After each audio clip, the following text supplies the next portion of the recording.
I'm not saying nothing till you say something. Good morning. Good morning, people. Good morning.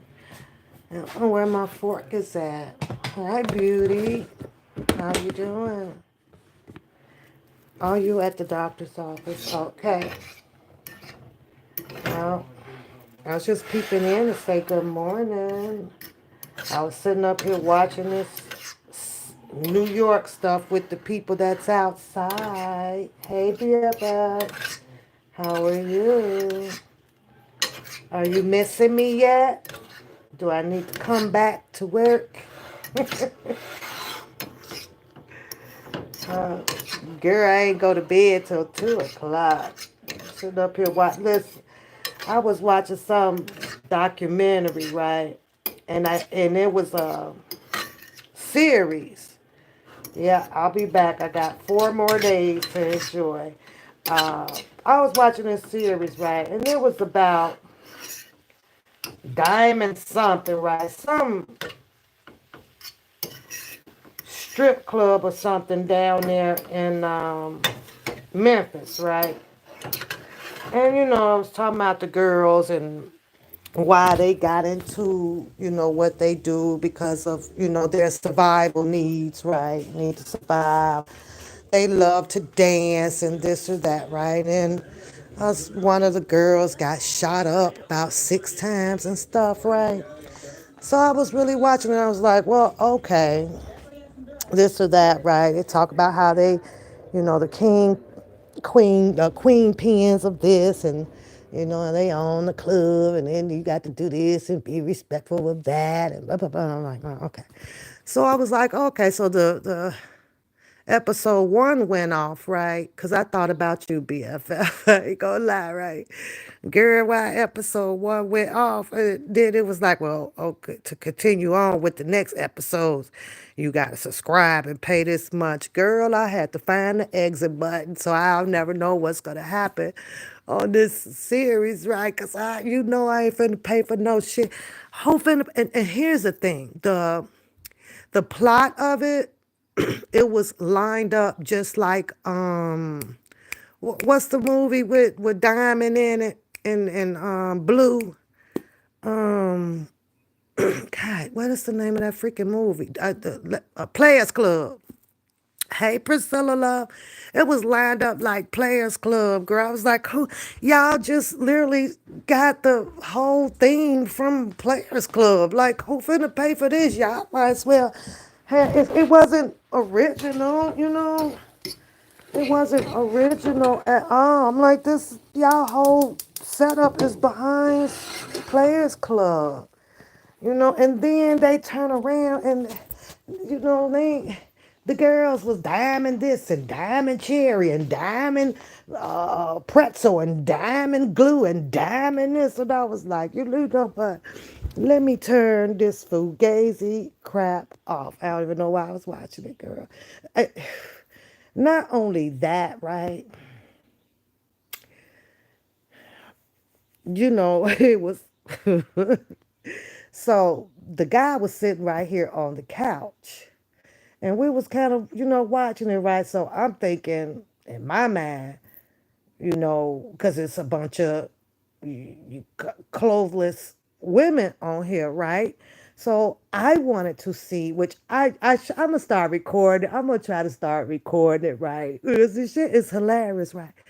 So I'm watching it really like I said to myself, I want to see his reactions. Okay, well, give me a word then, Rhode Island. I know it's not a word, it's a metaphor. It's a cliche. People just say it. Like, they let me see, like, let me think of something. Never mind, I'm not gonna do that because I'm barely even up. So I'm sorry I used the word. Didn't know it was gonna ruff any feathers. You know what? Let's stick to the English words. You right. So we're playing the video. Have you seen the video, Rhode Island? I meant the series called Diamond or something, and it's about the strippers owning their own, using their the survival tool to make money in the strip club right down there in Memphis. Supposed to be some hot strip club, right, called Diamonds or something. So, as I stated, the guy sitting here on the couch, right, and I wanted to see what his reactions were. You say, don't overlook your order. Mm. You know what? I just cooked. I literally, and it's gonna get hot, so I need to eat. But I just put on me some cheese, eggs, and some grits, and some bacon, girl, and some toast. So, hey, Frankie.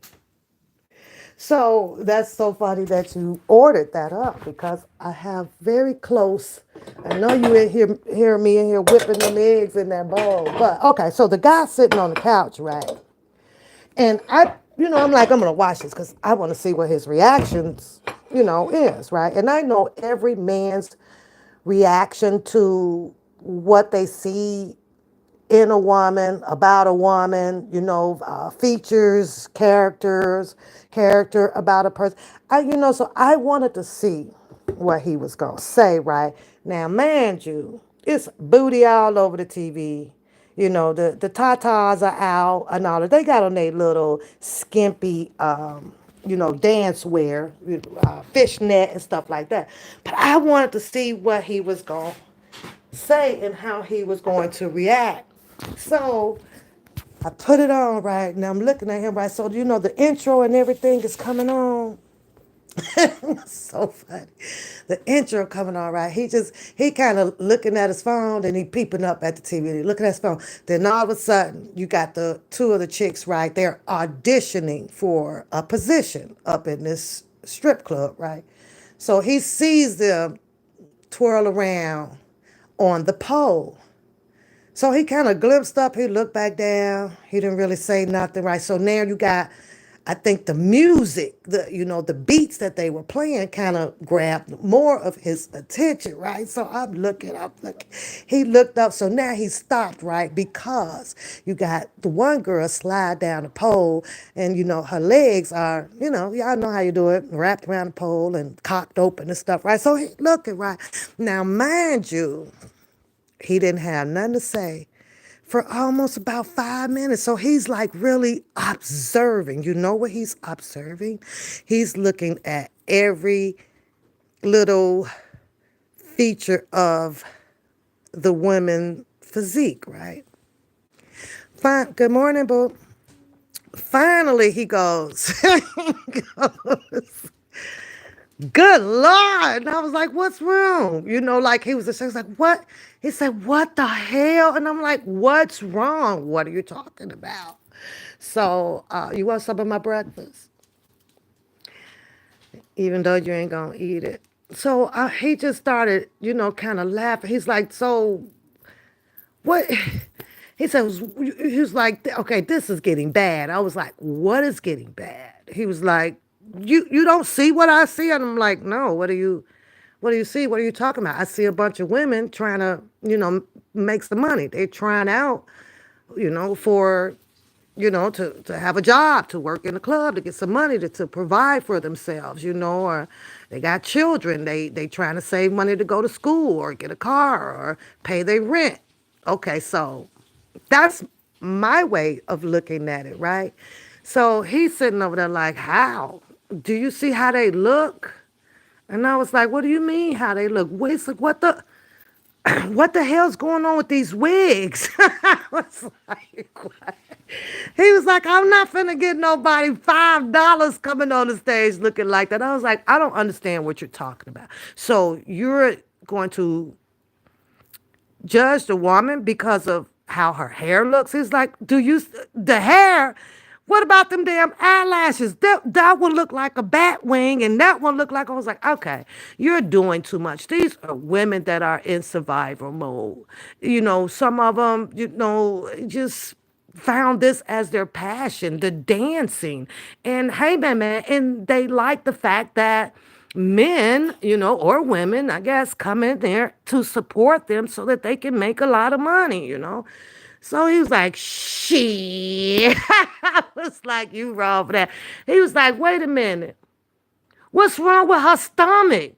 Look at her thighs. I mean, like, he's literally like didn't think about it the way that I thought about it. I'm thinking like, okay, these women is just on their hustle.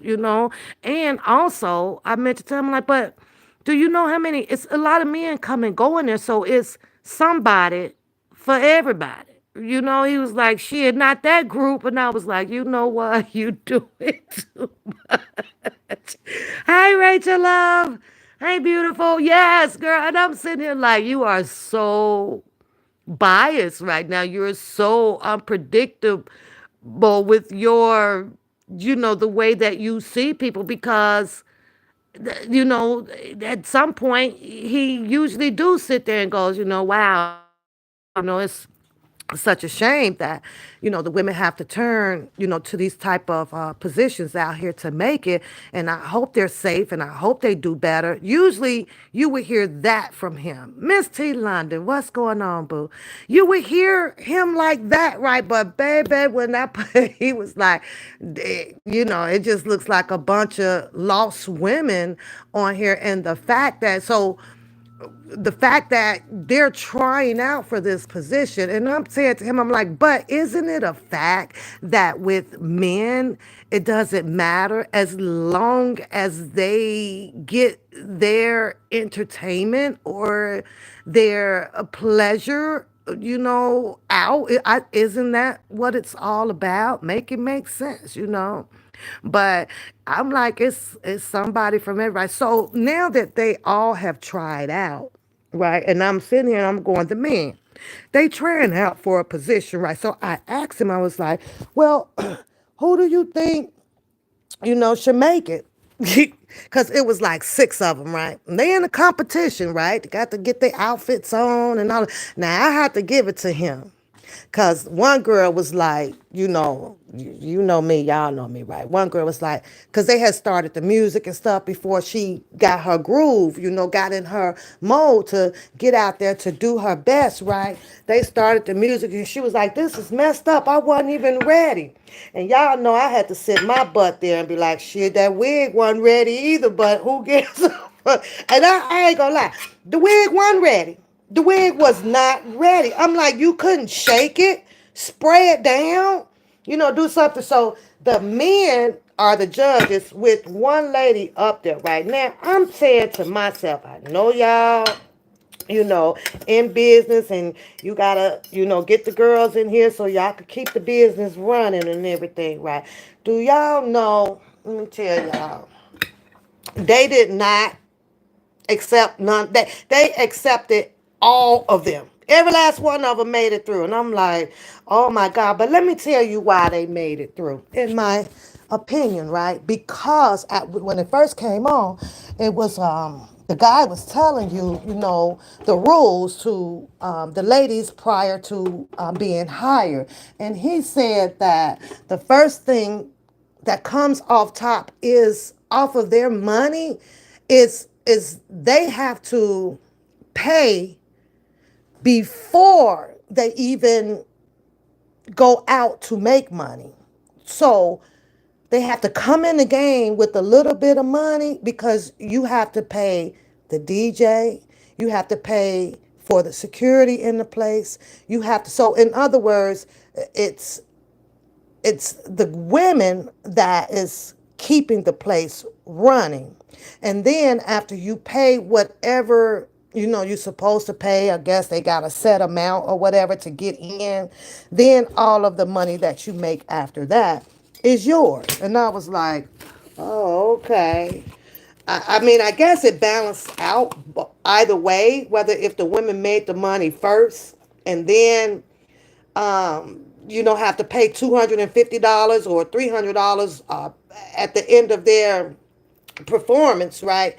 Maybe that's it, but what if you're paying this 250 or 500 or so prior to you dancing and stuff, and you don't make that much money at the by the end of your night or of your shift or whatever? What if it's like that? That would be fucked up.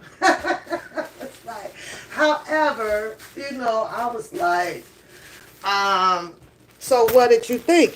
So the guy was like, ain't no way. Ain't no way in hell. And most of them come in there, of course, they didn't have their babies and things like that. So the body does change on you, right? And your stomach drop and you get your fupa and all of that stuff and cellulite. And he was like, okay, beauty. He was like, yeah, no, thank you. But I'm saying to myself, now, I don't understand how you can, judge, women like that when you know that women body changes like that.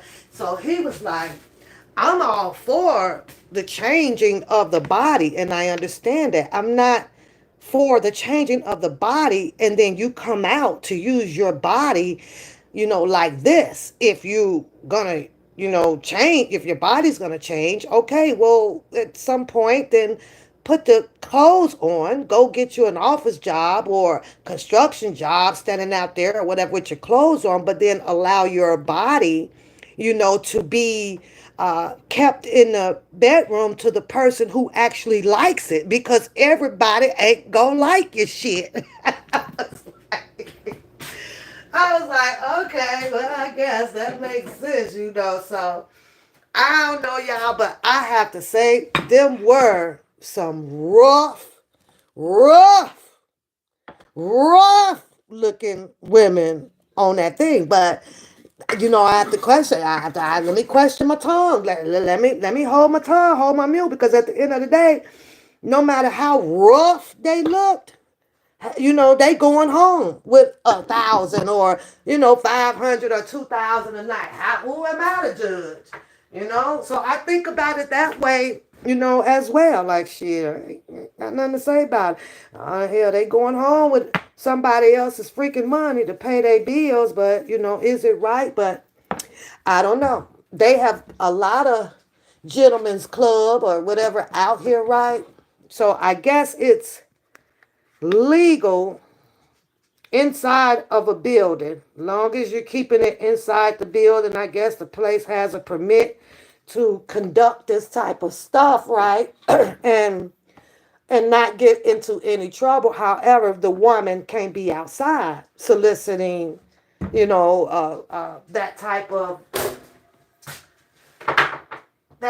work on the street, because it's considered as illegal form of prostitution. But yet then on the inside, you'll have some women or these men that will pick up these women and offer them, hey, to go eat and get involved in some more extra curriculum activity, and so, but Is that not a form of prostitution? I don't know. Can you be picked up if you get caught? For that. It's the law is just so weird, very very weird. But let me tell y'all this.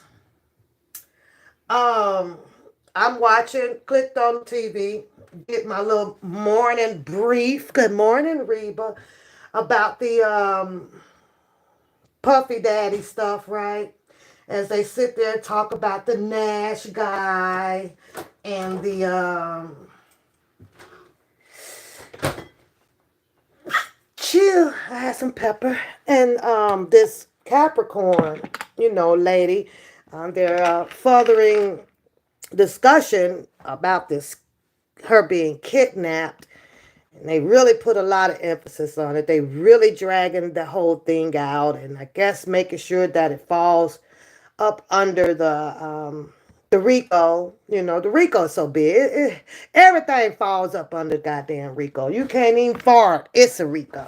It's a RICO. This a RICO. This a RICO, right? So, but I was listening to the part about this Nash guy who is supposed to be Puffy's hairstyle or stylist. He's a stylist. And so then when he gets to the part about, and I saw them flash the camera on him as he left the courtroom yesterday, right?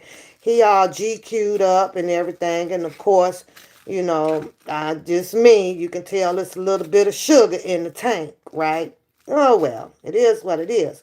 What I have a problem with is when, he talked about Puffy showed up to his home with a gun and demanded for Cassie, am I saying her name right? Ventura, to come out, or where is she? I know she here. Now all that throwing, searching the oven, I think that was an overkill. I think that he threw that in there just to make the story sound much strong and convincing as he was trying to do. Maybe he did, maybe he didn't. However, my point that I'm trying to make about this Nash guy and Puffy showing up with a gun and searching his home for this girl, Cassie. Now, I don't care if you do got sugar in your tank. The problem that I have is you're still a man. You're still a man. Now, I get it that everybody's saying that this puppy has all this power and he threats you to you gonna get unalive and blah, blah, blah. Okay. But I'm trying to figure out, this is your home. You mean to tell me, hold on, y'all. When this man showed up with the gun, you opened the door. Okay? He barged himself in. He's got a gun. And you stand there while he walks around your home, unless his home was also being paid for by Bad Boys Entertainment and he couldn't say nothing about it. So was it really his home, or was it really, and he's just living in it as a gift, or because he works for Puffy? Or is it Bad Boy? Does it really belong to the Bad Boys? I didn't see them talking about nothing about it, or any further question about who owns the home and all of that stuff. I didn't see that. But mind you, if someone is barging in your home and insist on quite a few things of do this and do that and looking for somebody, I gotta ask you, do you stay in the home with the person, arguing with them, trying to convince them that there's nobody here? Or do you get your ass out that damn house and try to get maybe to your next door neighbor or to another folk? I'm pretty sure Nash probably had his cell phones in his pocket. Everybody put their cell phones in their pocket, right? But if not, then I'm saying to myself, okay, dude, he came to your house with a gun. He's coming through the door. You're gonna leave out and probably go call the police. Ain't I get that, Priscilla. But this is the thing that I have. You would literally have these people who are saying that they are so afraid of something be the main person that has no problem cussing your butt out or threatening to do things to you. That's the part that kills me. And in order to find out whether if a person is really serious about unaliving you or doing things, you're just gonna have to go through the method of it, through the motion of it. Okay, let me find out what you're gonna do, because one thing for sure, exposing a person will bag a person up, especially if you are exposing underneath the truth and you have reached out to the right people to help, that to get you that help to keep you safe. How? I mean, if we're saying that, then we're literally talking about, this mafia type living, like the what is it, the Cambodians and all of these people over here. Or is it just me? Is it me that I feel like if you're gonna come with it or whatever, I have already know how I'm finna get out of some shit, because I'm never gonna show you fear. That's one thing for sure. But you have these same people, like I said, have no problem trying to fight you, belittle you. But because we got somebody out here who they're trying to stage as a mafia type guy, then I'm supposed to be afraid of him? Come on. Do you think he did all those things? What do I think he did? I think that, as far of what we know, yeah, there was freak offs. Agree. There was freak offs. After the video being shown with him putting his hands on the girl, we know that's believable. That leads me to believe that, yes, he is capable of hitting a woman. But what I'm saying is, how do we depict? How do we depict whether if a woman, and I know it's not acceptable. It's very unacceptable behavior. But how do we, or where do we start where we can say that, no, that the female was wrong. You were wrong too. And just because the video is out with him hitting and kicking on her, and we don't see any video of maybe how, or if she probably hit him or stole from him or things like that. Do I think that he should get some time? I do. I do. But because of the way that their story is, do I think that he should get life in there? No. No, no, no. Now, the part that got me confused about a lot of stuff is, it's because I listen to the news a little bit, and they get to talking about when she decided to say, I'm done with this. I don't want to do this no more. I'm not into these freak offs no more, but had done them prior to that several times. And all because her house is being controlled by him, her finances controlled by him, and her clothing is controlled by him. And I just don't agree with that. Because one thing for sure, you can leave with nothing. It's the best thing that you can do. Leave with nothing. High perspective, you can literally get rid of the control just by that, with nothing. I think that she found not only being scared, as they say, allegedly, that Puffy was going to do all these things. I can clearly see that she was also scared of not having any money, not being able to have the lifestyle that she either had or became accustomed to. And that's the problem for me. You sacrificed your soul to step out of that comfort zone for a minute to bring exposure to this guy when it should have or needed to be exposed. Good morning, good morning. That's the problem that I have, y'all. And then we get to the end of this. Now it's up to, a jury to decide what happened amongst a mess. 1 minute we loved it, 1 minute we having fun, 1 minute I'm kicking it, 1 minute I'm traveling over here. Same thing, like I say, I compare this a little bit, the similarity of it with, with Azrael's story. And that's what really just, bothers me about it. I'm like, and I, don't get me wrong, I support my women, but you gotta make it make sense. You mean to tell me, all these women around, and none of them put your head together to say, listen, we ain't got to deal with this shit. All that money that they made. It made a lot of money. Oh, whatever. But now I'm at the point where enough isn't enough for the people that makes that type of money. They just want to keep making more and more and more and more until things go really sour. And now it's like, you know what?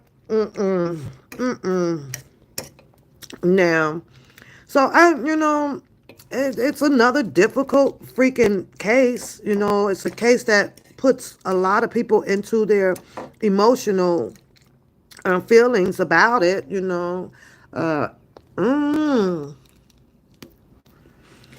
crazy, y'all. I was listening to it though.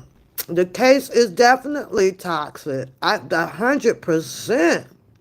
And now that they got him, where they want him at, which is locked behind bars, it's like, oh, now y'all got the energy. Now y'all can do it. Okay, well, if you're trying to paint him as this whole mafia controlling guy and he knows all these people, he knows all of this, they're not scared no more. They're not scared. Nobody's out here. Nobody's left out here to come and do any harm to them. But that Nash guy, I'm going to tell y'all, you a man. You a whole freaking man. And I guess he didn't want to die, or he didn't want his checks to stop, or lose his probably in a 1.6 million mansion itself, or condo, or whatever, allegedly probably being paid by Bad Boys or production or whatever it is, and he ain't want to lose his stuff. But these are all of the people that comes in here and usually testifies, right?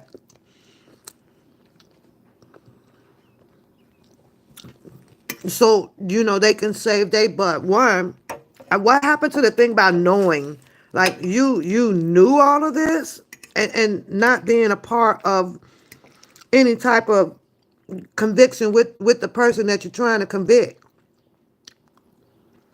That's just crazy to me, Cookie. It really is crazy. You were a part of this whole demonic stuff, and now you want out by tricking, or by turning into another person. Now, if Nash house and stuff is paid for by this whole company stuff, is he gonna lose all that, or will Puffy Mommy keep paying for it from the business point of view? And on that strength, I saw one comment on somebody's show says that they should take the money from, what's her name, Janice, and everybody that has been harmed under the situation should receive all that money.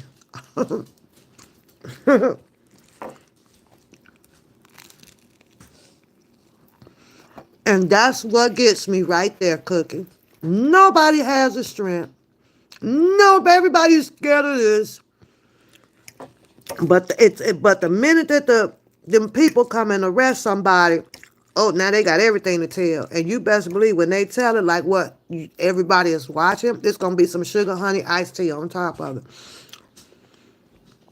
I don't think when you in the court of law under oath, that you should be able to talk about anything that you cannot prove, that you can't prove.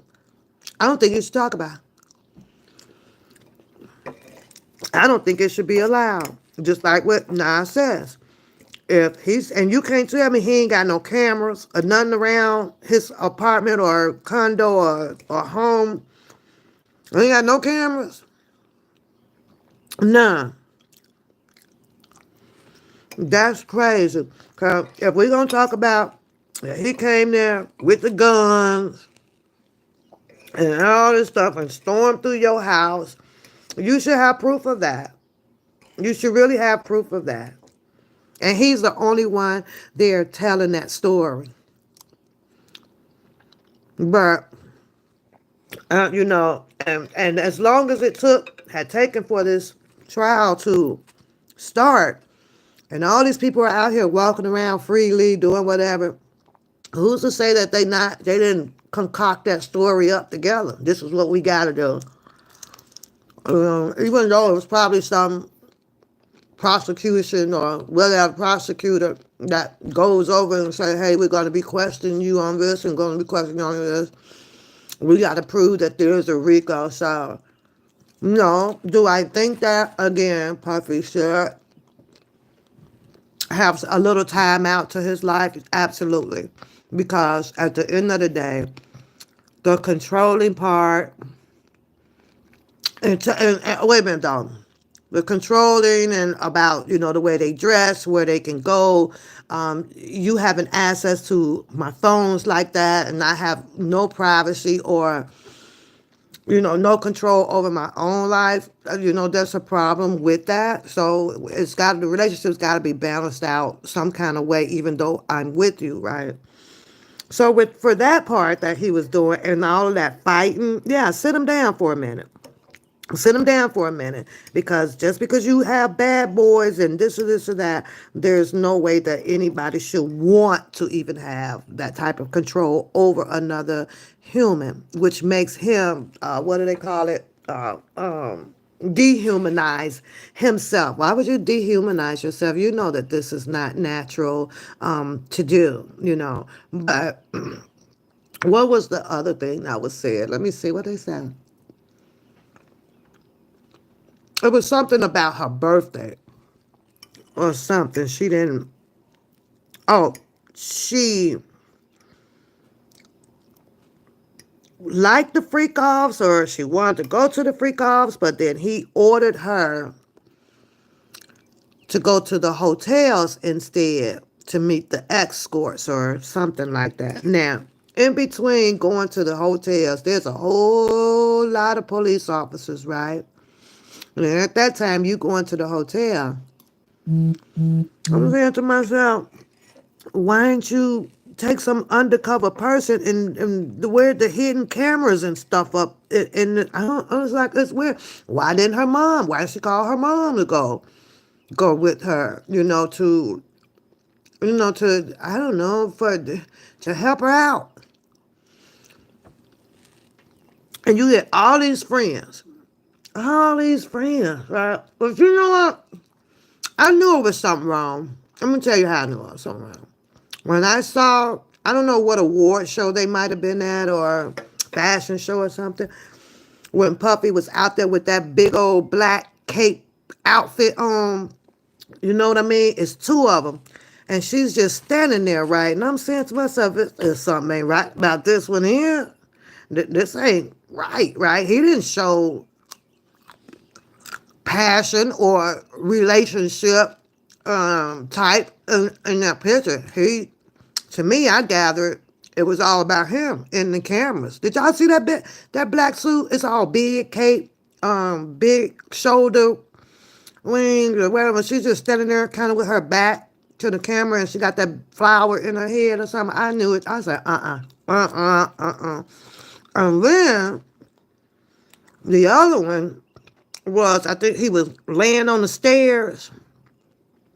He was laying on the stairs, and she just walking around, kind of like modeling, and he's just staring like, yeah, you better walk that way.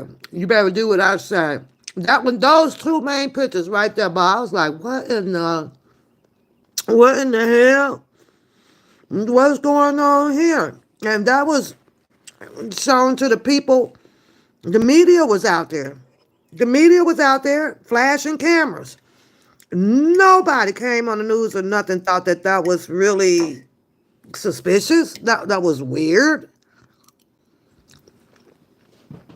And she wanted to move to LA so he can be close to the kids. That was like 5 years into the relationship. What happened to that little white girl he adopted? I ain't seen that till since he had that. I don't know if it was a show or whatever it was, but he was in the kitchen and there was about 12 kids around the kitchen counter. I think she was playing bouncing a ball or something.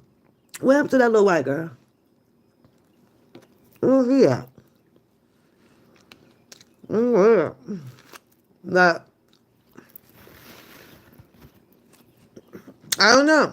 Got, what, 4 more weeks or so of this stuff? And the jury will make its decision. Brian Steele asked for a motion for a mistrial. Now, here's what I think about that.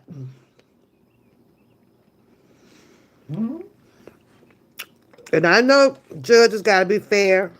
You know, they know the law. They got to do things according to what the law says. Brian Steele went in there to represent a RICO of that YSL case, right? And that YSL case, I believe, had a lot to do with drug activity, gang related, and people getting unalived and a lot of videos being inappropriate videos being showed on TikTok and or Instagram and stuff like that, right? Now, I understand that they have to use the law when making the decisions on what is presented in front of them, talking about the judge. But there is no way possible that any human in this world can set aside your feelings. It's hard to do. So the feelings are going to play out somewhere, but then they'll use the law to hide their feelings behind. They're going to find something, right? Now, just what if this happens to be a judge who knows or watched the YSL case, right? Who also despised the fact of narcotics being sold on the street or people unaliving people or, that type of stuff, right? And the judge knows that this is the attorney that put up a great fight to get his client out on those charges, right? But what if the judge felt that or feels that, wait a minute, a lot of it was just technicalities, right? Well, technically, these boys shouldn't have been freed. Or what if the judge have a feelings about, I don't even know, how someone, even, it's kind of difficult to say, but could represent something like this when you know that these are some people that possibly or should be placed in timeout for some time, right? I'm just talking about feelings of it right now, though. And then now you go in front of a judge, even though this is all supposed to be a fight about whether if you're presenting the case according to the statutes of what the law. Basically, Cookie. Thank you. That's what I'm trying to say. It's very hard, and sometimes that sets deep inside of us where it doesn't come out bluntly, but we find another scapegoat, to fix it to where you don't have to show those feelings. A judge denied that motion for a mistrial. I guess what he's going to do, which I haven't watched any of it today, but that little bit this morning, is instruct the juror to disregard that and strike that from your notes and don't deliberate, on it. But just like you just said, Cookie, how can you unhear what was already heard and seen? It's the most difficult thing to do. Yeah, you have to try your damnedest to void that part out of your brain. But for the most part of it, you will still have some people that will make their decisions based on what they've heard and seen. Even much as we've tried to ignore it, sometimes it's hard to do.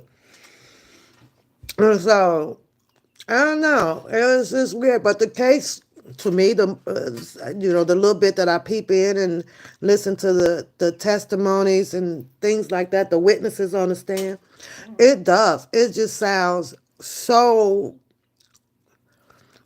I don't know, like similar. It's so similar to listening to what happened in R. Kelly's case. When I go back and I kind of reread that, it's just so similar. I guess it should be, because these are the people that has to prove whether if there was a enterprise, So I don't know. I don't think that they should be able to use the extraditing, back and forth from state to state. I think that and I'm going to keep saying this, I don't care how nobody feel like that. If this was a relationship and you're saying that it's a relationship and even though it was a bad relationship, it didn't start off bad, because if it started off bad, you wouldn't have never went. That ended up bad. And then you've been traveling back and forth, going over here, you over in this country, you over here doing this, you over at this concert, you over at this award show. You've been doing that all the time. I don't think that should be something that should be able to be used in the court of law. That's just how I feel. Now, had they not been in a relationship and they just met each other, she just got a job, you got about a month in, and you're being called to come over here, and the sex act started happening maybe a week or so after you met the person, and you're being demanded to come over here and come over, okay, then bring that shit into court. But not after you've been in a prior relationship with somebody and been traveling all that time. No, no, and no. Well, she said it started off bad. Girl, bye, Cookie. You ain't starting off no relationship bad and you staying in it. Yeah, that was dollar signs there, honey. And then I think how many songs she was supposed to make? 10? And only 2 or something got dropped. That was a red flag. Why you still there? All these other companies out here,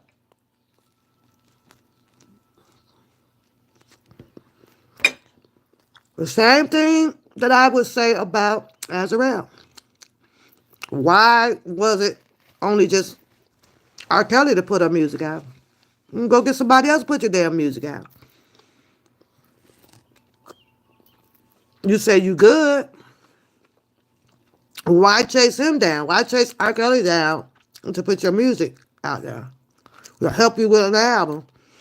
If you ain't got no album and you say you good and you ain't got no album out there within a year, at least one song, it's a problem. It's a problem. I watched that whole documentary, was it with Mace? And when Mace was talking about how he did not, receive all his money or whatever he was supposed to receive from Diddy. I watched all of that. Now, I can't remember how long ago that was, but I know if I see a lot of stuff, y'all see a lot of stuff.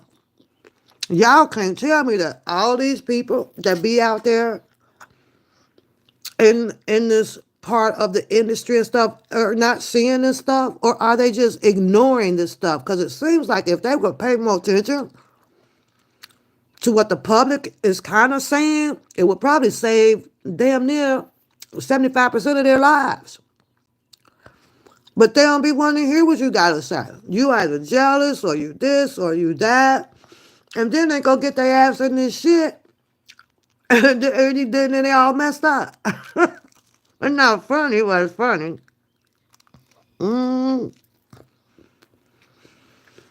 facts, Cookie. Yeah, absolutely. So we're all women in here. And I have to ask y'all, on a scale of 1 to 5, how remorseful do you feel for these ladies or the men, I guess, that's coming up there on the witness stand? How sad are you for them? One being not too sad, and 5 being very sad. Where y'all stand with this crap? I don't get in my feelings about it. Especially after I heard the story. I just threw everything out the window for, because I have a lot of who, what, when, where's, and why's, like, what the fuck? So, but I'm going to finish my breakfast, but I can't leave y'all without sharing my little laughter like I always have. It's all the money grab. I'm riding with you on that one, Priscilla Boo. Definitely. That's just how I feel. I do. How much money do you really have to live on? They all got to have these $1 million homes and go over there and live in Malibu and all of this stuff, and is it worth your soul? Naive doesn't make it a try. At some point we know, right? Yeah, definitely. But not when you want the money though, Cookie. People sacrifice their soul, girl. She said she really loved him though. But when she heard him talk about Kim Porter up there being that soulmate, that's a red flag to me too, right? Because that's the same crap on the same way on how Azarel pulled that crap. What she do? When I heard him come out and he talking to the other guy, and he wasn't finna marry me, he finna do this with her, it was like, bingo, here come the devil. Kicked off the dust, boy. I tell you. Now, I'm listening to Cassie say, well, you got up there, and when you said that Kim Porter was your soulmate, to me, that make me feel like, oh, he really done struck that last nerve. Now I'm finna turn it up out here. That's how I get it. Like, uh-oh. Uh-oh. Yeah, she wanted the money. I don't even know how. I mean, I'm pretty sure that they can, but it's very confusing to me that she ended up getting monetary damages, right? She got paid. And to me, once she got the money, what was it? How much he paid her? Whatever settlement or whatever, probably for her to go away.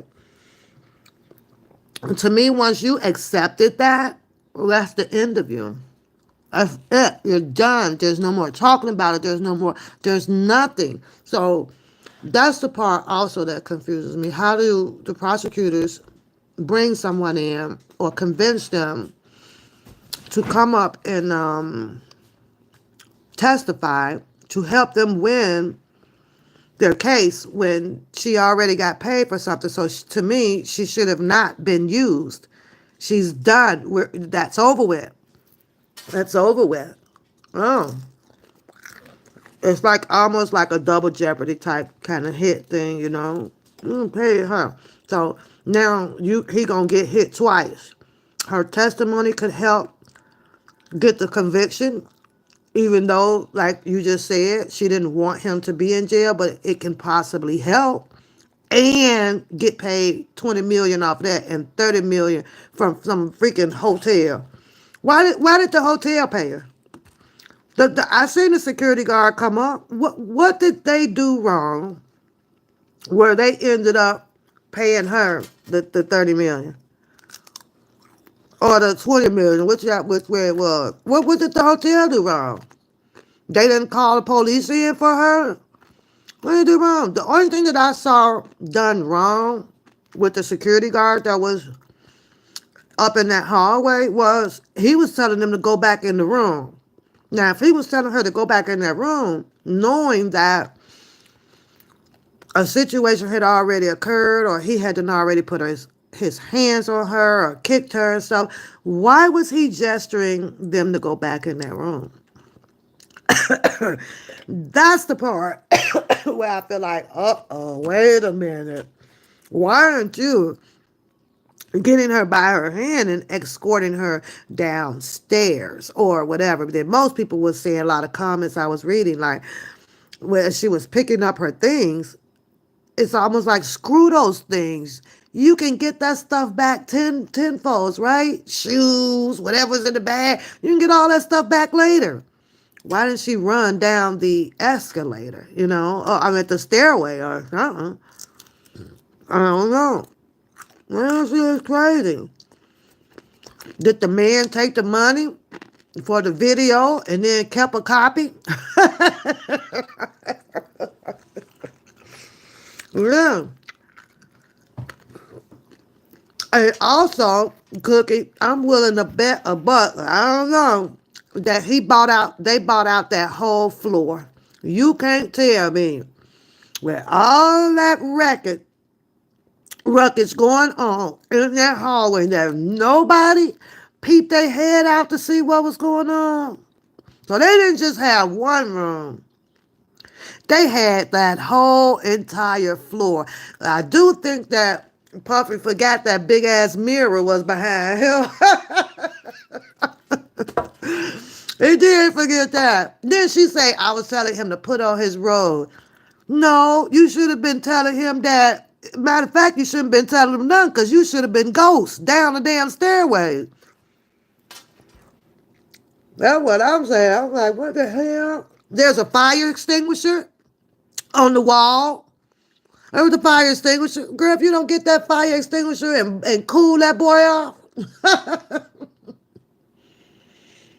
Mm-hmm. Why don't you go? It was a lot. I'm trying to tell you. I'm like, wait a minute. She's not a good thinker. And then it's the relationships, like before and after. I was wondering how her husband really gonna really feel about it. Like he really feel about it. He found out that from the part that I was watching. Now y'all correct me if I'm wrong, but he done found out in the courtroom that Puffy had called.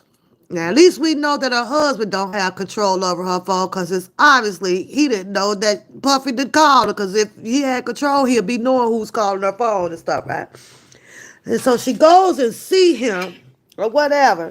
And they ask her, well, did you all have sex? And she goes, yes. Now, this is after, I guess she told her husband that, she was the big R by Puffy.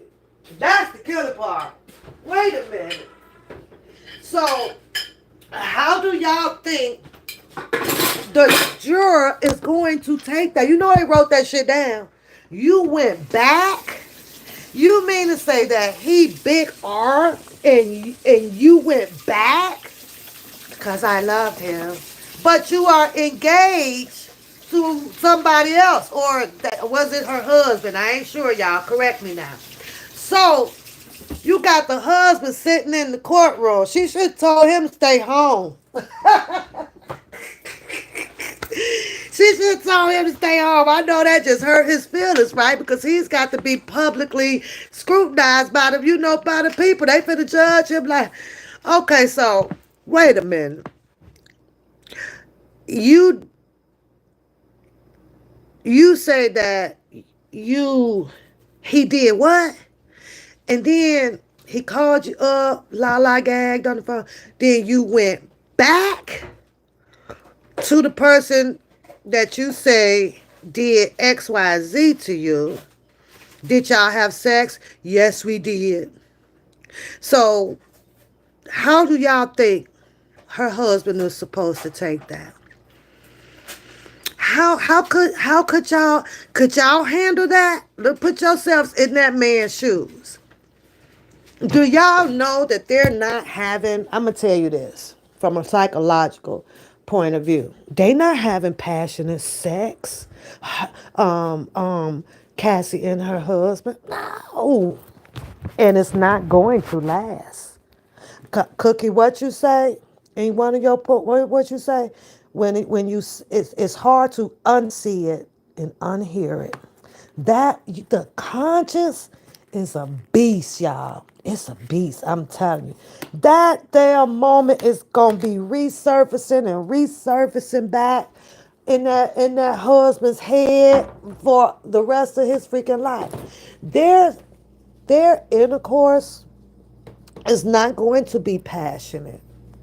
He's going to be allegedly screwing her with so much freaking anger, and then it's going to start getting uncomfortable. I'll say that word. And then it's going to be less frequent, and it's going to be less, and it's going to get less, and it's going to get less. Uh huh. That's in. What are you eating?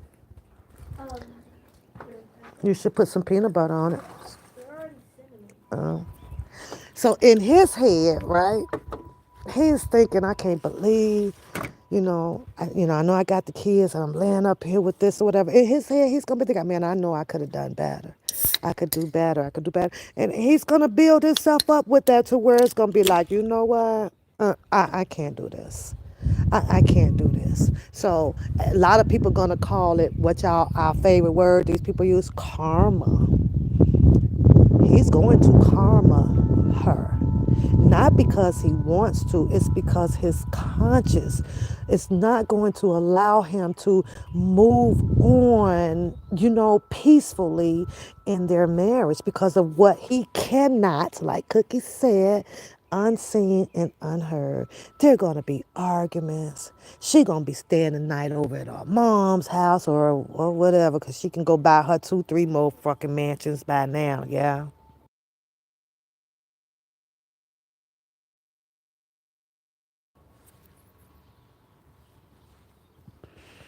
It's gonna unfold. You just give it some time. You just can't do it, and y'all can't say that, because you could go back to your own relationship. Think about when your guy done cheated or done did something or whatever. Like you can't erase that. And you're going to try your damnedest to keep putting the pieces, of the relationship together. You got to walk through life with a little bit of pretending, knowing you still envy about something, right? But you're going to keep on trying to push it to the back of the surface. You're going to keep trying to push it under the surface. You're going to keep trying and keep trying. And every now and then, it's going to keep resurfacing. Then it makes your character, your actions change a little bit. That's gonna happen. Yeah, yeah, I think, hey, Priscilla, right there. Yeah, especially someone who is, can I say damage? I mean, I'm not like, because I don't want it to be like a harsh word, but you can't repair someone who is really, really damaged, who done really, really done been so promiscuous. You promiscuous. I can't say that word for shit. We're promiscuous. Y'all know what I'm trying to say. Right? That's in and out of the bed. How you know her body is not going to want to have that feeling again? How you know your body might end up having that feeling again of that desire to have someone else in between. Uh,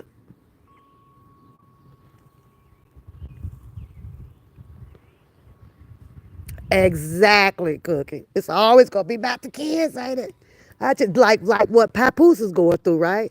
I only stayed because of the baby, and I promised that I did not want my baby growing up with separate households, and so to keep the family together. Boy, life is a trip, y'all. It is a stone cold trip. It's damn if you do, but damn if you don't. And then they say, who hurts the most off of the adults' actions of what they have endured or are enduring in life. The kids suffer. That's a fact. We see it today. They grow up. What what are they doing? Some decide to go to the streets to be in the gang or sell the drugs or go harm people. Blow up churches, or and some of them just sit around and they were born perfectly normal, but then around 17 they cuckoo for fucking cocoa puffs. We trying to understand that. You take them to the doctor do some diagnosing. Now your child on medication for the rest of their freaking lives. Get on. This recycle of life here, this got to go. This got to go. But I'm trying to tell y'all, it's gonna come. You watch. There is no way in human life, and you know why it's gonna happen. In my R. Kelly words, because it's not supposed to be. All of this is against his will. All of this is against his words. But these are people that I feel that is just not that firm believer in what was planned for us to have this peaceful and beautiful, wonderful life until we get called back. They want to do what they want to do, how they want to do it. And it's like, mm-mm-mm, mm-mm-mm. So I believe what Priscilla said. Yeah, that 20 million ain't going to last that long. You know why? Because the devil is going to come along. Because the devil, from what I've learned, is also one of the seven gods, right? It leads you. But then you don't use the one God that you're supposed to have, which is your common sense to know if you're being led the right or the wrong way. So that money in her face and in her hands, and this is with anybody that's fully loaded with all of that money and chooses to go into the different direction of a way of getting it and letting it be. They don't have it that long, because the devil finna come and tell them to go and buy 15 mansions. Go and buy you a $20,000 purse. Go and buy those $9,000 shoes. Yeah. They don't even see it right in front of them. You can't see it. It's like, oh, okay, that ain't not what the devil leading you down there. Go rock you out that $30,000 carat ring on your finger. Yep. Now add all that up. Go on and get you $1 million boat. Because you want to show and tell out here. It's gonna make you feel good. That little momentarily feeling, it's a wonderful feeling, but it also goes away. And it's going away because you followed the wrong God.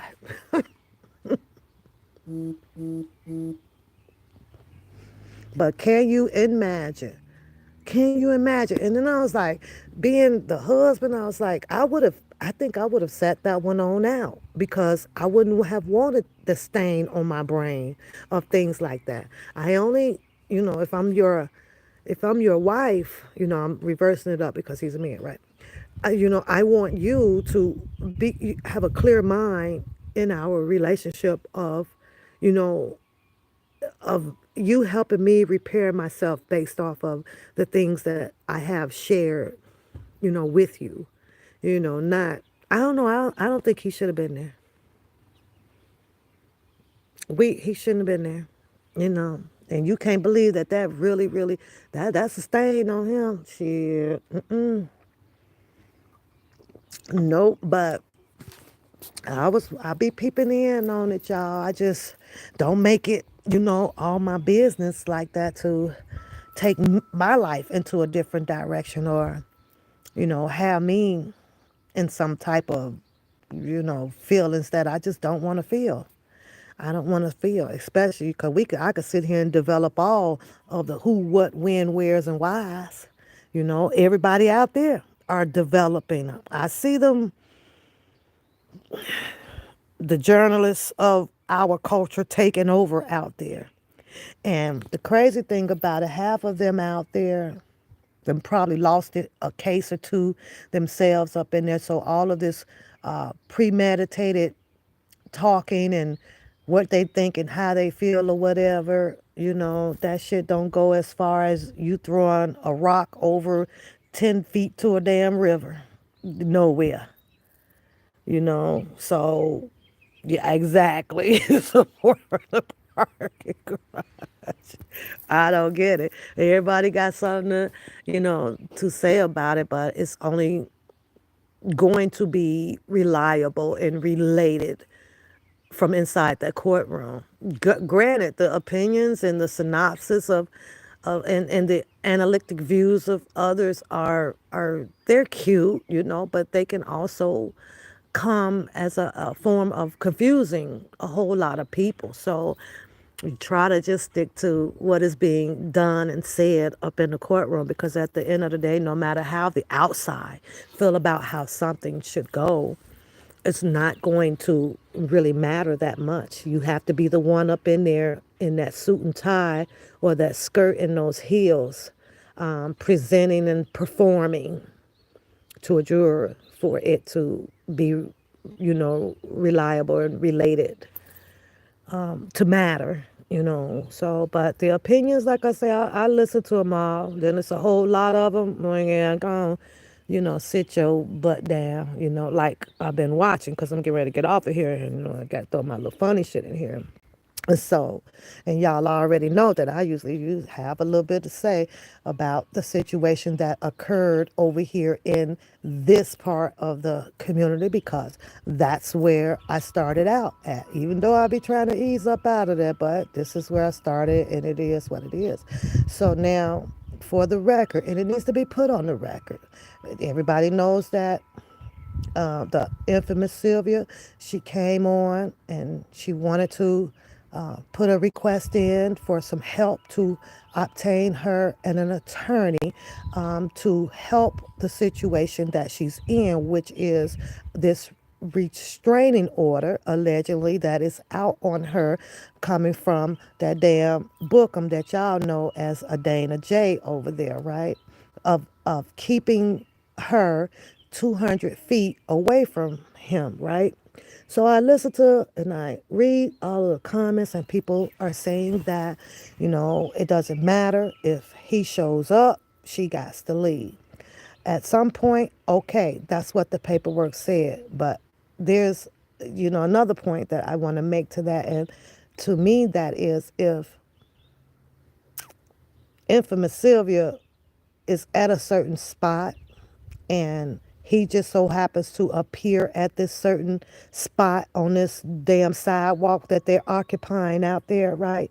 Matter, for the people to know, for the world to see, which is another thing that annoys the hell out of me, right? Because I understand how important media is. But when you got to have all these bull crapping media people coming out of nowhere just to hold up a sidewalk, block a sidewalk, help all this, that's got to go. I don't care what nobody say, because now it's interrupting the action, the what the world does. We use the sidewalk. People walk down here to get to the store. But now you can't do it because you got all these goddamn people coming out and wants to film something so they can make $1 out of 15 cents. Okay, fine. But thank you, boo. Thanks, Cookie. So, and I'm just vibing with y'all. I just come on to vibe, with the people. So, okay, that's here, near, or there, whatever. Block the streets off.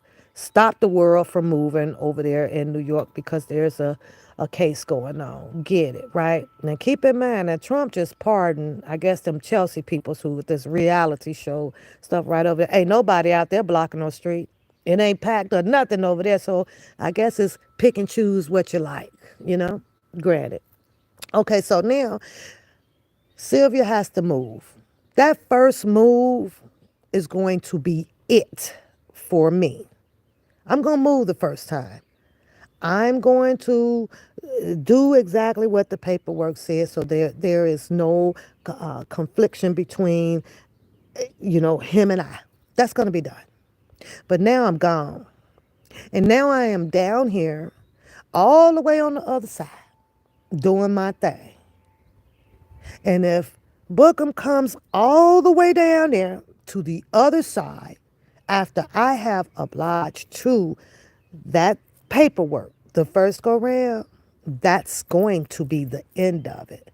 We're not fist to be playing hide go seek because you got a freaking paperwork and also violating my rights that I also have, which is to be able to stand out here as this whatever journalist that they trying to be. Whatever, to get information as well. That's not going to happen. However, like I said, you only get one time and I'm going to move. You're not going to get two, three, four, 5 times.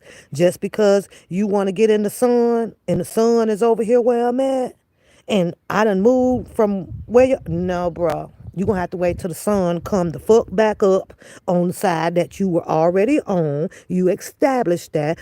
I granted that and I left. Wait, now I ain't going to see shit? Oh, hell no. And then I'm going to make sure that an officer knows that I have moved. He has this order of protection or restraining order. So as you can see, you can go count the steps, officer. I'm nowhere there. That could have been done satisfied, right? Now, but everybody out here, want to play the trickology game and go back and forth about what Bookham can do. We're not fenced to give this is just how I feel about it. Bookham all this goddamn power when everybody out here done saw him keep up also a whole bunch of bouffale shit.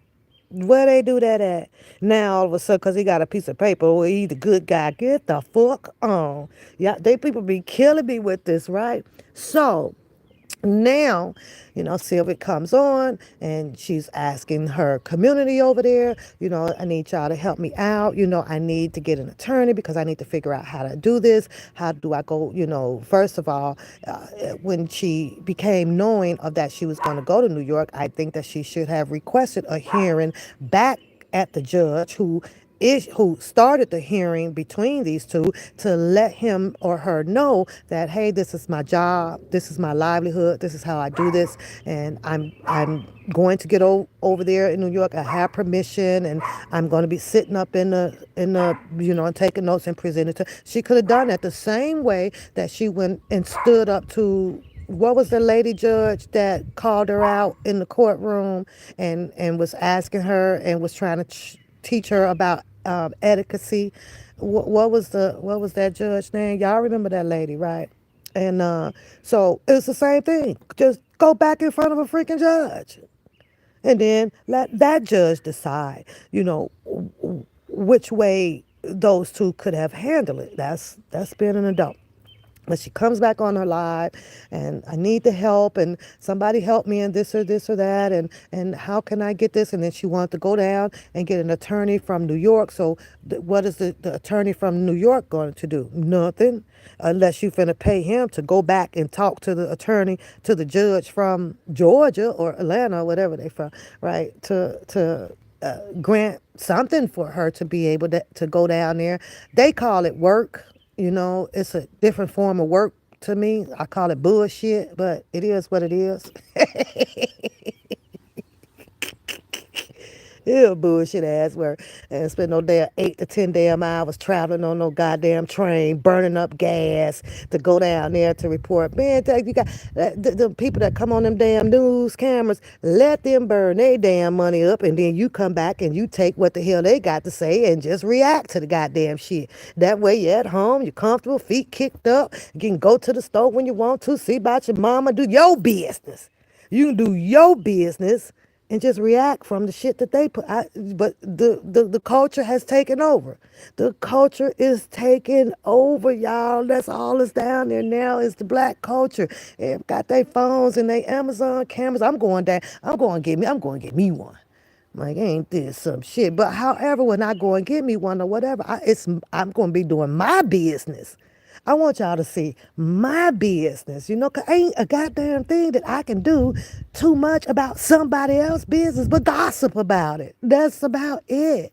yes, it's some of it can be educating, some of it can be, it's funny and entertaining and stuff like that, like that. And I started watching that damn Tasha K stuff. Some of it I can listen to. Some of it I can't because it's like it's somebody else's business. It's somebody else's business. And I don't be wanting all of that, that stuff clogged up in me about, this person business and then this person business. I don't know. I can listen to some of it, but I'd rather tell some of my business first, than to be so interested in other folks, things. I want to talk good and fun stuff about mine. But anywho, so that's what Sylvia was at with this situation about getting some help and the attorney and all that stuff, which we know in order to obtain an attorney that's going to rely on, getting some funds together because attorneys don't work for free. Now, they do. I be watching this one guy, this attorney, come on. He calls some ask attorney something, right? This attorney is hilarious, right? But, I like watching him. He's funny, right? But anyway, so now that's set to the side. I'm going to be sitting here waiting to make sure that, that shouldn't be picked back up. That should be a whitewash right there because, let me tell you why. Sylvia is now in the big house. Yeah, every time, watch when she posts up, she gonna make it clearly known in that title. I've made it into the main courtrooms. Now, I don't know how y'all think, but this is how I think about it. Voila, problem solved. You do not need an attorney anymore now. Shouldn't be no more discussion about it because guess what? She's found a safety net. Bookham is out on the goddamn hot ass concrete, walking around, getting his cash apps for his food. Cause you that big guy, he gotta eat 6 times a day. Shit like that, especially walking and burning the calories, walking and burning. You get hungry, you gotta walk, you gotta burn, you get calories, right? And he's that type that he's a journalist now. When Bookham first started out, from the person that I used to watch, he was literally a Metro Petro cop, security guard. Now, I don't know how big of a jump or how great that is in expanding or elevating your occupation, going from a gas station security and an apartment security guy to a freaking journalist. Like he's an old journalist now. He said it. I didn't say that. He said, he introduced himself. Goes, yes, and I'm in Dana J, and I'm a journalist. I was like, no, the fuck you ain't. You mean to just tell them people that you just like to gossip? Gossiping does not mean that you are a freaking journalist. I just like to gossip. To be down and tell the truth, the whole truth, so help you God. You just like to gossip. Same thing with Sylvia. You just like to fucking gossip. I don't know why people, you know who is a journalist? That girl, Tisha Tells, even though it's gossiping. But you don't have her out here with a whole hoop of hot mess of what we seen go on between the Sylvia and the book. So that's why I can say, you know what? She's a journalist. Dennis Byron, I'm gonna say he's a journalist. Even though I saw his show on that People's Court or whatever court for the child support or something like that. I saw that shit. But that was his personal life. You understand? That was his business of his personal life. So total different ball game, right? But then, he got caught up out here and met some people that kind of distracted his character from being a journalist, which is, delivering the information off of a enormous amount of research and stuff. And then he also has his background, his resume or whatever, coming from up underneath, I guess, or beside the umbrella of TMZ. So with that, respectfully, I could say, well, you know what? Okay, he's been doing this for some while. You got these two people here who literally just jumped in this game, coming from behind an R. Kelly goddamn situation. Journalists, well, when background ain't longer than a goddamn shoestring in your damn shoe. Where? You mean they are gossipers? Because that's what the fuck they are. I hate when they try to change the name of something of really of what it is to something that they feel is prestigious and it's going to make them look differently in the eyes of the people that knows that you have been full of shit. Hi, Charlene. What's going on, girl? But I'm just saying, though, and to each his own. Yes, everybody has the right to change their freaking occupation, but just come with the real. You understand what I'm saying? Come with this damn bull crap. And you got both of these people who, that people that said allegedly has done some type of informant work. I don't know. I don't give a fuck. But you know how it's funny as hell. I was celebrating art. Shit funny as hell. What if they really were, and you got two informants fighting against each other that's supposed to be on the same damn team? I don't know how that shit work, but nah, whatever works for them. Okay, but Sylvia now is in the big house. She puts it in her title every time. I made it into the main on the main floor. She's in the main courtroom. Ain't no way Bookham could get to her. Ain't no way Booker can get to her now. So there's no, and then there's no way that she's going to violate the court order of the on the 200 feet restraining order, right? No, so she's fine. Now, when you see Sylvia lead, I have not seen her yet, unless I missed the episode. Cause these episodes between these two guys, right? Lead by herself. I know Priscilla. She never leaves by herself.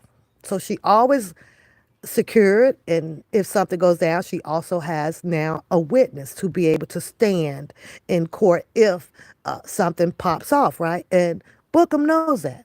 You know how he knows that? Because he makes this statement, right? This was his first day down there, right? Now, mind you, he done with his acting or premiere, whatever. So y'all could get ready to see whatever bootleg gonna drop out there on Prime Video or Tulu or Tubi or whatever the fuck that is, and all that free flex ass shit. You gonna see them the black and white. That's gonna drop probably sometime soon. Or who knows? They might then edited his part out already and pay him his $300 and thanked him for his service. That probably fell that way. I don't know. 'Cause everybody say he be out there in the movies, but I don't be seeing him. I think that they get him down there. He auditioned, he make the part, then they play the part, then they pay, they replay it to clean up the movie and edit it, put all this stuff together, get him his little $500 and then they edit out his whole shit.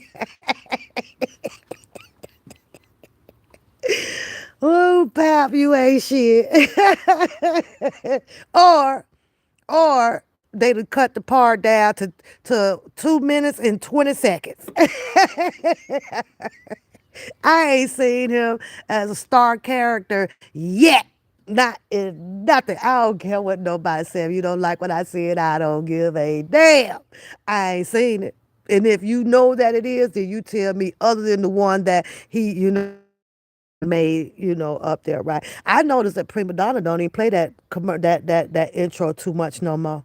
Y'all notice that shit? This live is I know they cut Levi part out of it, right? And this live is to the song for Dana J and the Prima Donna. I don't need to see that motherfucker shit. What happened to that goddamn intro? And when they played that intro, man, I fell out my seat. I said, well, ain't this some shit? And then it was about a month or two later, they done edited and cut out Levi. Now, how you gonna have musketeers without three musketeers? I couldn't understand that shit at all. This sequel, I do not like. Play the whole goddamn thing, because that's what it was. Just play the whole, don't edit the shit out. It would have been really the shit just to keep that shit rolling, just the way it was. Yeah, shit was funny. Prima Donna and the Bookham and the Levi. I don't give a shit. Okay, so Sylvia, right? She has, she's being escorted. So she's safe. But Bookham comes on and he stated that this is, because he didn't watched it enough. He's seeing her moving. He knows she ain't by herself, so he can't catch her up in the moment like that to kick off the restraining order. You understand what I'm saying? Like he can't just walk up and I was here first and switch the camera to doing that because she always got somebody around her, right? So she crossed her, she dotted her I's and crossed her T's on that shit. She did. And because he worked like a, and think like a, the Beverly Hills cops.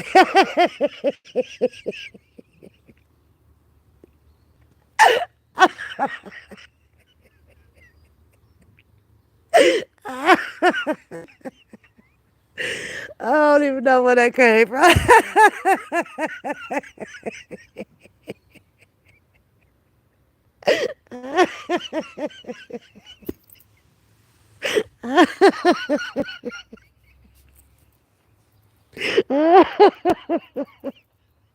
I need a minute, y'all. Hold on.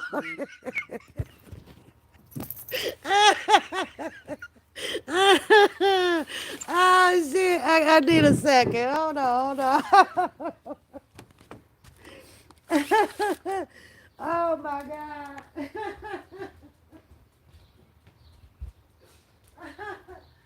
Oh no.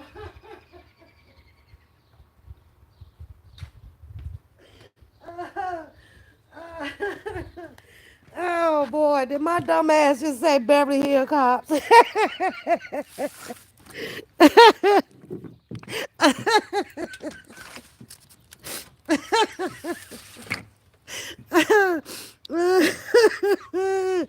Oh god, I need to go back to bed on that one. Sis, I don't even know where that came from. I'm like, what did I just say? Beverly Hills, not Bad Boys, Beverly Hills. I'm just saying. He been watching. Oh God, my face is wet, y'all. Oh shit. Like he been watching her moves. So sometimes stupid can't be that stupid. You know what I mean? They got to do work it a little bit different now. So when they get ready to come back and tell you the story, it's gonna be exactly what it is. But I heard him say, for all of y'all that think, I ain't come down here for nothing. Now, ain't nobody even asked the question in the comments, right? He just bluntly blurted this out.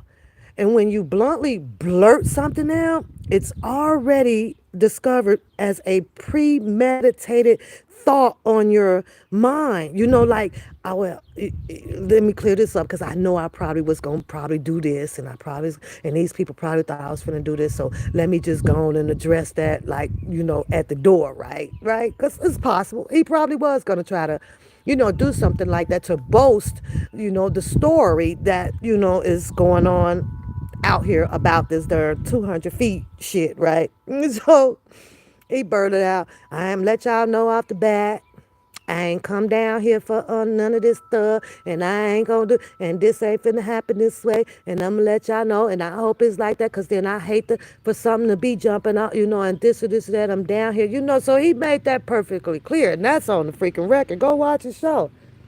Okay, so it shouldn't be nothing, absolutely nothing jumping off at all. Nothing. That should be it. Should be the end of it. Sylvia should be able to be down there to get her little gossip and shit, and Bookham should be down there getting his little gossip and shit, and smiling all up in these people's faces. I don't even know how that could feel. Right? How do you feel being up in people's faces? I mean, even though those people would have a history that you don't know about either, right? The person that you're talking to could be the person that probably robbed cars or breaking people's houses and just ain't got caught yet, right? But it's like, but how do you feel knowing the person that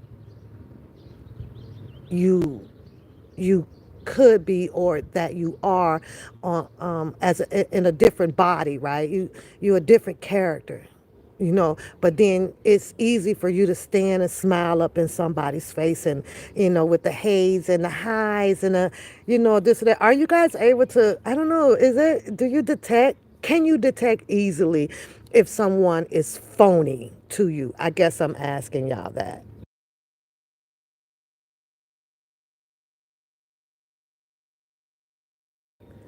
Cause I can. My discernment is so strong and weird. It's crazy, right? And you just standing there, you got a fake shake a hand, fake a hello. What was it, girl? That girl, none. I'm just saying, it's hard for me. It is very, very hard for me. And sometimes you really don't even have to know the person character. You could just feel like when a person is just phony. Like what's the name on Friday? When Miss Parker was bent over, she's like, "Hey, hey," I forget the woman name. Hey, so the thing, and she turned and said, "Hey." Okay, because she already know that that woman wasn't even really trying to say good morning to her. I feel those things, right? But I look like that, and I watch a book. I'm like, that's what he's doing. And that's just so that you can warm the scene up. You can warm the person up, and the person is comfortable now, and next thing you know, all type of stuff come flying out your mouth to somebody you don't even freaking know. And guess what he bringing it back to his show, to tell the people, gossiping. Crazy, right? So I'm very careful. I'm like, no, no, and no. Not gonna freaking happen. Anywho, but so Sylvia should be safe. That's just the point that I want to make. She's in the main house now, running back and forth, to get the tea of what's going on in court. And that Lenore girl or the Lenore girl, they over there cutting up. Let me tell y'all why. Oh, cause now we at the gossiping time, cause we finna gossip now. Let me this a woo child. Now they are preparing themselves. Y'all hear me? They're preparing themselves to be ready for Bookham. Ask me why. Girl, I was like, I'm finna stay tuned on that. I think I must have subscribed about 10 times to make sure I don't miss that notification. I was like, what? So now she got the paperwork, right? The paperwork about that freaking tracker. And of course, that tracker. It's got all the names, constituents in it. That was the who, what, when, where's, and why's, right? So Vina Lore, she's over there and she's reading, and there's some things on there that kind of caught her attention pretty closely. Not only that, a bunch of people start popping up in the comments area throwing stuff out there, and I'm kind of zooming in on it, right? And these ain't names that I recognize at all, and I done been in the bushes like all of y'all, right? So they kind of come familiar or not familiar, to you. So I ain't recognized none of them. So I'm thinking, oh, these been the people that's be sitting in the bushes that done got all the scoop, honey. So you had about two, three of them pop up where Lenora was pinning up there on her on the screen, right? About hopefully, Bookham ain't on no BS with this stuff, and he did not do what the part of the comment area was saying that they believe that he did. Then you got the other comment of her, some more people down in there. They're saying that no, it didn't go that way, and that he didn't know, and blah blah blah. Well, allegedly, they are getting prepared if Sylvia gets up in that court and is able to prove that the tracker that she had was on the car that she sold to Bookham.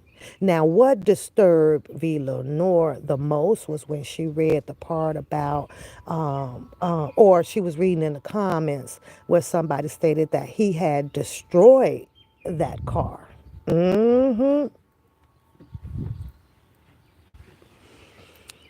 Child, her eyes went buck when they started putting in the comments that allegedly Bookham took the tracker off of that prior car, that car that she sold him. And when he got the other car, after he found out, allegedly by that darn Dennis Byron blurting it out, where he said that Sylvia told him that there was a tracker on the car, that's when he found out. Bookham becomes furious, right? And search for the tracker, found the tracker.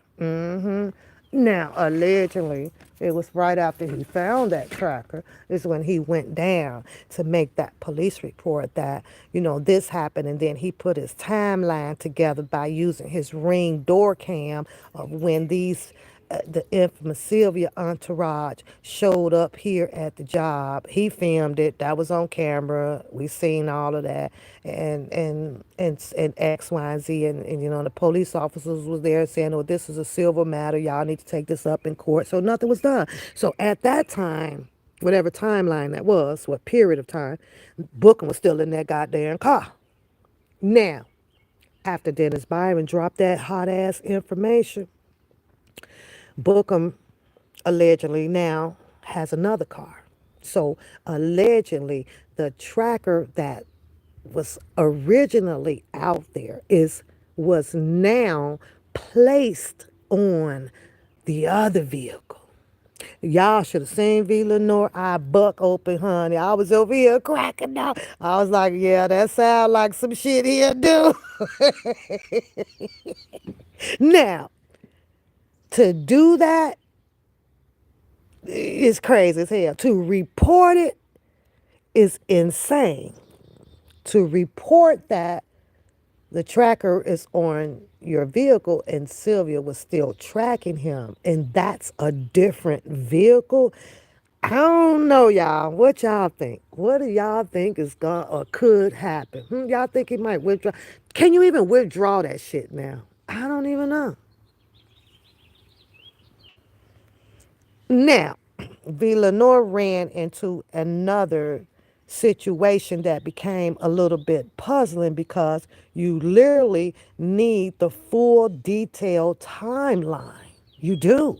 You need the full detailed timeline on when the other car was purchased, when this was purchased, because her question that she had, which was interesting, right, is when did Sylvia actually stopped tracking? Did she stop tracking after he got rid of the car that was purchased from the husband and her? Or did she stop tracking after the paperwork was filed from Bookham with the tracker being placed on the other vehicle?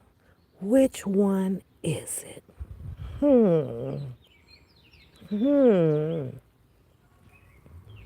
Now, it's been talked about out here not too long ago, but that is some valid information that was excluded from the tea that was dropped.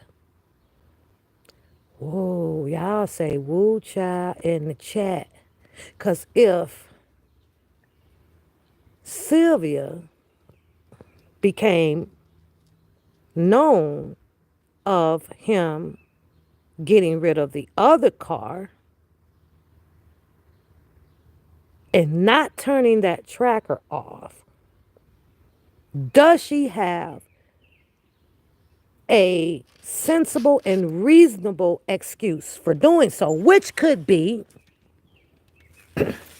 she had to keep track of him because of the lawsuit that she had on him, or she was just keeping up with him because she didn't want him to get lost out there in his sovereignty system of, where she would have a hard time finding him so that she can keep her lawsuit going up against him. She, okay, you know how the courts will say, well, we trying to serve him, but we can't find him, and she's trying to collect her. How much do he owe? $6,000 or $7,000 or something like that. Would that be a valid reason to stand in the court of law when they both go up in there for her to use that? Or will it get tossed out because of simple fact, what did that have to do with anything of you not discontinuing that tracker once the car was gone? Why did not Bookham, once he found the tracker, report the tracker to the police. Here you go, officer. I don't associate with her. I wasn't aware that she had the tracker on my car, but I'm in the process now of getting another vehicle. So I just want this tracker here destroyed, or you can call her up, give it back to her. But there's no need now for her to continue to try to track where I am because I don't have that vehicle anymore. What was wrong with that? The officer gonna say, well, when did you notice it?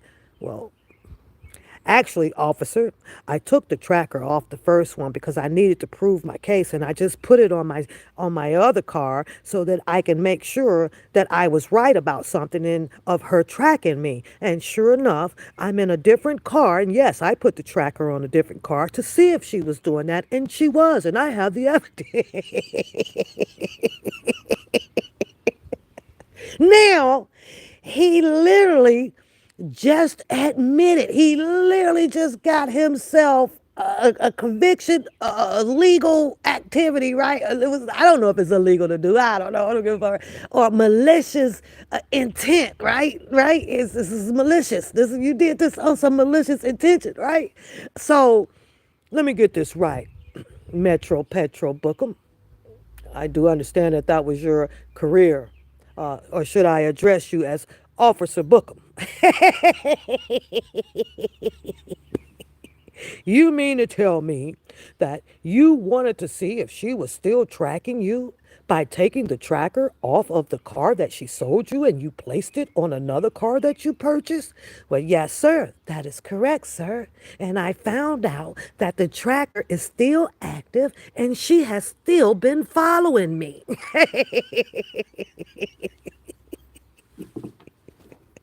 Well, what do you mean following you?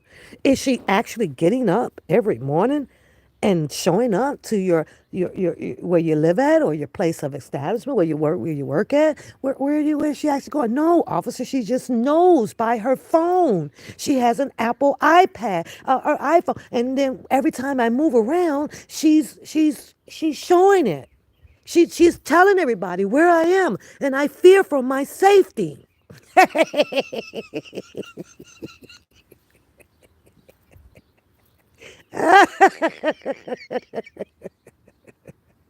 I can't never understand if those choice of words ever would come out that boy's mouth on how he feel for a safety. This boy got all type of pellet and 9 millimeters and $100 round drums sitting in there on that kitchen table he was at, and he feel for his safety. The only time Bookham should have felt for his goddamn safety is when that damn house phone rang with that 200 feet of, speaking of 200 feet, that's what, Booker. That's what the fuck you should have got a restraining order on that long mother sucking ass telephone cord that you had over there. I ain't, I ain't seen one of those since 1975. I remember my brother Booker. I ain't gonna lie, we had one. We had one phone in the house. I ain't gonna lie to you. And my dad had the pay phone. We had to put a quarter in that bitch to use that phone because he knew I had brothers, right? And they want to lay on the phone, and serenade the women on the phone all day. But they needed their privacy, right? So my dad went up on Madison in Pulaski to the flea market one day, right? He come back with this long fucking stretching cord. My brothers would make the phone call on the rotary. You know it take all day to dial number 9. Right? So, and they would go all the way down on the back porch, right on the bottom stair. That's how far that goddamn phone cord stretched. That's how Bookham was. Bookham had a phone cord that was in the kitchen, and that goddamn phone cord stretched all the way over there to his made up man cave. I had about more than 200 feet.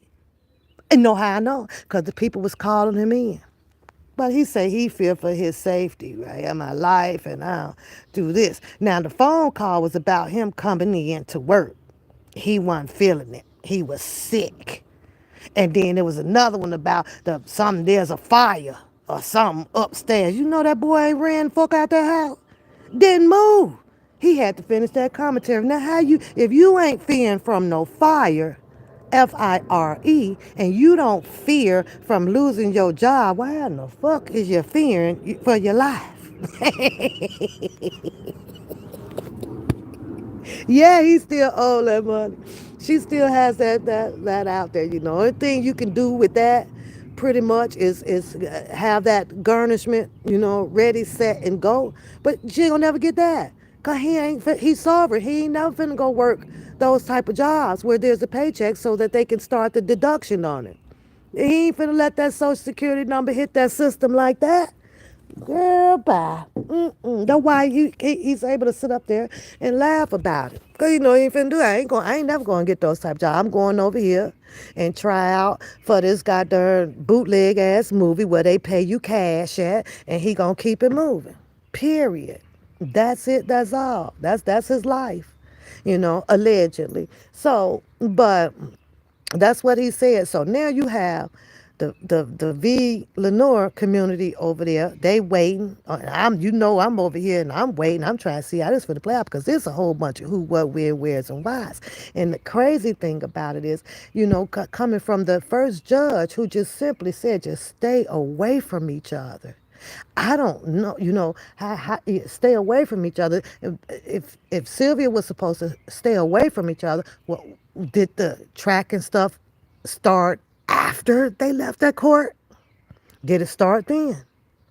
Was it going? Because if it was going on before that, then that probably would have been something that would have been perfect timing to bring up in the courtroom if Bookham had a counter, a reaction, to speak on it. So I'm gonna have to say that I think that all of this tracker stuff came up and about. This is after the first judge tells them to stay away from each other. Would Sylvia be at fault for not deactivating this tracker after becoming known that he doesn't have the first car? Because he said it on one of his videos. Everybody just got to go back and find what's the timeline. When did he actually get rid of that damn car? And when did he get into the other car? Now, will Sylvia have that information? Let's put on our thinking caps. She should. Because if she was tracking him and it was an active tracker, right, then she would be able to tell when that tracker was moved, or maybe not. Because the tracker ain't going to tell you what kind of car it is. It's just going to say that it's tracking. So let's redact that. Nah, she won't be able to tell that. All she'll know is that the tracker is still moving on Bookham's ass. Pretty much. She'll be able to tell that, right? So, I don't know, y'all. This is going to be funny, not interesting, because I don't really give a hoot, but it's going to be funny as hell. hmm And after this judge, who I'm actually hearing through the tea out there, is going in front of Judge Glanville. That's the judge that presided over the YSL case before he was removed from that case with the female, I can't remember her name, female judge, that called Sylvia up and was giving her a book on etiquette, right? Yeah. And so I don't know, I don't know. I know that it's no problem getting known out here in the public, right? It's a great feeling, Coda Bear has a great feeling about it, but it's positive stuff, but to be known out here for a lot of mishaps and distractions for this, and being in jail for this, and I don't know. I don't know how good. I mean, if we take it and you put it on a resume, it doesn't look good to employers who you are trying to go and retain a job from, because they're gonna be like, oh no, have you ever been to, lock up? You are, yes, as a matter of fact, I have. But it wasn't my fault. See, because that Bookham boy, we sold him a car and he did so and so, and we was trying to get the car back. And then when I went down to Chicago, well, this one girl, it's on camera, she walked up to me and then she slapped me. So then, they detained me and locked me up for that. And then over here, I was locked up over in, was it Georgia, in Fulton County, and that was because of this. And then I have this situation going on about something with my family, and then my goddaughter or adopted daughter or something, and my husband. See, it was my husband that did it, all of that, but I took those charges for him because allegedly he had to flee the country, but he was driving taxi cab or Uber for a little while. But I took all the heat for everybody, but that's not really me. That's not my character, because God knows me. Then you got Bookham up there, who the only thing he know how to do is go in there like a big ass Ray Charles and grab the hands and rub the wrists to try to sucker his ass into a job. Ooh, Pap, you ain't shit. This here, like I say, and we can always keep saying it before when we leave. None of us seen this shit coming. None of us. Everybody out there thinking that, oh, this is for the love of R. Kelly, and everybody's coming out. People saw things that was wrong with the law. People saw things that was wrong with the way the case was being litigated, and it was like, what the fuck? But nobody could. Being on that one accord, it was just too difficult, because everybody, like I said on my last live and the live before that, it doesn't matter what you do in life. Everybody has a motive. It's up to the individual to realize. You got to open your eyes, whether it is a motive on good intentions or is it a motive on bad intentions. And when it came to this case, it did not take long to see several of people who had really bad intentions. How are you able to depict the bad intentions from the good intentions? Pay attention to the people that continue to want it to fight out something, or took this R. Kelly case and allowed someone to pull them into a personal fight. Those are bad motives. Bad motives. Weak minded. Because if you came out here for this, no matter if a person called you a dog with 6 legs and your mama was just seen on planet Mars, should have never affected you at all. Your mindset is not right. It suffers from a little bit of demonic behavior because you can't wait to bite back. Now it becomes personal. Didn't have to. Not supposed to be. But I watched, y'all watched, and I laughed and we laughed. The ones that knew that this shit here was his fun tea. What the? This was a WTF all, to the 100th power. What the heck? Now it's still going on. I ain't just ready to laugh at that one yet, but it's coming soon. Trust me, because I'm going to get that laugh on too.